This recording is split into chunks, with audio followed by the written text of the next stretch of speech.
سوال، خیلی از مریضایی که دست دندون دارن یا میخوان دندوناشون رو بکشن و درمان ایمپلنت انجام بدن نگرانن که مدت‌های طولانی بی دندان بمونن. چه راهکارهایی برای حل این مشکل وجود داره؟ خب اینجا من لازمه توضیح بدم که یه سری از بیمارا هستن مثل کسایی که دست دندون دارن یا کسایی که مجبورن دندوناشون رو بکشن و بی دندان کامل بشن. نگرانن که مدت طولانی بعد از درمان ایمپلنت دهانشون خالی بمونه و دندون نداشته باشن.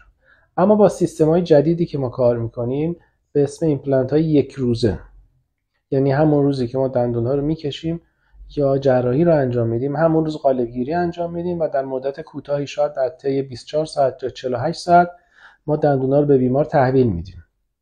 بیمار میتونه با اون دندون‌ها غذا بخوره و فعالیت‌های روزانه‌اش اصلا مختل نمیشه. ممکنه این دندون‌ها دندون‌های موقت باشه، یعنی مثلا 3 ماه، 4 ماه یا 5 ماه از اینا استفاده میکنن و بعداً اون دندون‌ها رو با دندون‌های اصلی و سرامیکی جایگزین میکنیم. سیستم‌های آلان ایکس، یعنی تعدادی از ایمپلنت‌ها که میتونه از 4 تا 8 تا باشه، این مشکل رو برای بیماران ما حل میکنه.